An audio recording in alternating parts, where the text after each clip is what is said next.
Back on Sports Pit Betting Insight today. Time for the deep dive. Jimmy Vaccaro, bookmaker for over 40 years. He's a legend in Las Vegas. If you're ever in Las Vegas, stop in and see him at the South Point. Follow him on Twitter at Jimmy Vaccaro. All right, were you busy for Christmas? Yeah, it was, and it was a little surprising. We obviously just about kept exactly what our handle would be on a regular weekend, and obviously now with all the NFL games moved to Saturday, just people forgot that it was Saturday instead of Sunday. But they did show up. They came in a little better during the course of the last hour. Usually, like, we're busy 2 hours prior, but about an hour. But I cannot say enough for, like, people just, they're a legion. They enjoy this, and they come by and they had a great time. And Christmas, and naturally, a lot of them actually brought their families, and so the kids went to eat, and the dad would put his bets in. So I would think that it'd be successful, the entire industry, if they told you, like, Saturday was very impressive, not having NFL games on Sunday. The Browns finally win a game. The Sharps cash a ticket, Jimmy.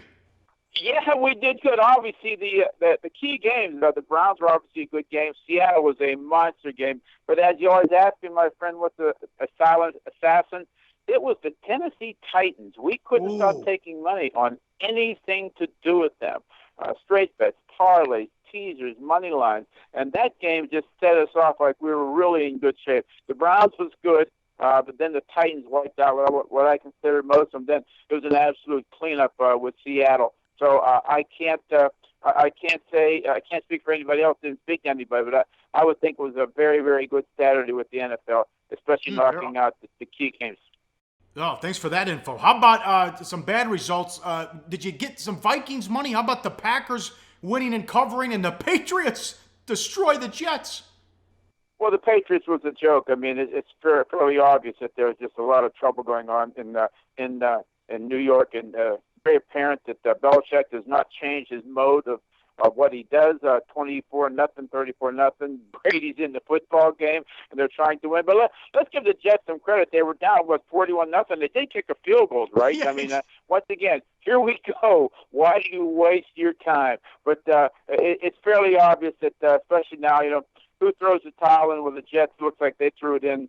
Maybe in the middle of the season, but I am very impressed with the Patriots. We have to understand that, like, this guy is miraculous. I mean, the coach and Brady.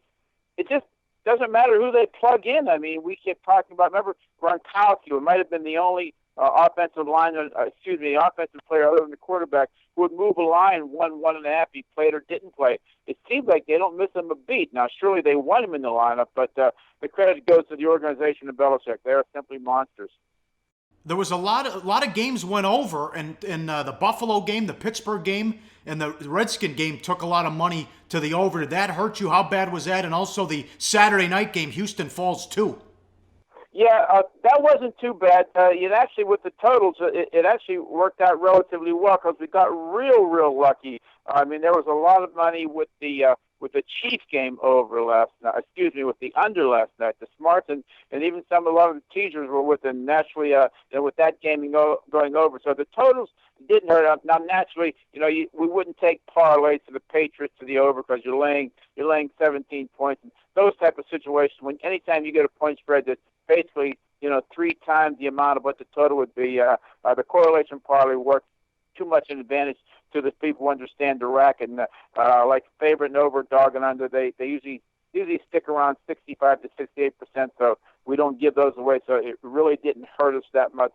Considering one thing before I forget, my friend, unbelievable handle for the Golden State Cleveland game on Sunday. It was just I said to myself, this is like an NFL game. And then we opened the game to Golden State, which I thought maybe the game would have come picking, but it came 2, and we were bet up to 3.5, and naturally with the 15-2 run out, that was almost like a 60% decision of what a big-time NFL game was. So a lot of people showed up to bet that. So that started us off good because that was an 11 o'clock Las Vegas time. But a big decision, and obviously to some degree the NBA, who knows, as we've said a million times, my friend, just tune in the last 2 minutes. I mean, the 15-2 run went from a big-time winner for Golden State to a big-time loser for him. So that's the NBA, and it was enjoyable. Yep, incredible. All right, here we go. The Monster Bowl game's coming up. How's the action and handle been with the title matchups you put up? And we got the semifinals Saturday. as anticipated, what we're getting is Alabama money. We took a lot of big plays when we opened it up 13.5 and pushed it up to 15.5 and 16 at a given time. But what we're finding out also, it's almost becoming like a Super Bowl where they're betting the point spread up. That people are taking the dog or taking on the money line. So it's like it might wind up one of these games where you want it to fall between like 1 and 13 because there'll be definite money on the money line to the underdog here because there always is.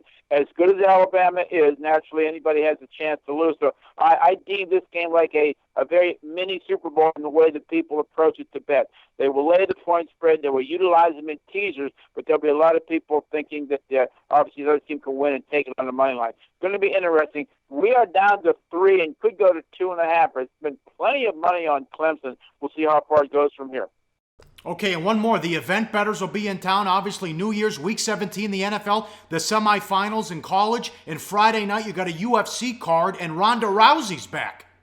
Yeah, I mean, you couldn't ask for anything better if you're a bookmaker this time of the year. Our guy, again, he showed up the other day, and he went down with Seattle. So, he's 4-1 so far, but he actually gave a little bit of a chuckle when he come to the window, knowing that it looked like, he might have had a chance, didn't have a chance, but he was out early, even though Seattle took care of a lot of other things. He had the Titans on two of his big plays, so he was basically just trying to get even for the day and end up losing the Seattle game. So we did get him on that one.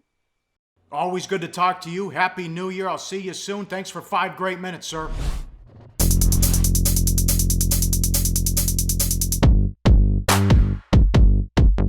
That's right, the 8th annual SBR Forum Bash will be held at the breathtaking all-inclusive Hard Rock Hotel in Punta Cana on Super Bowl weekend.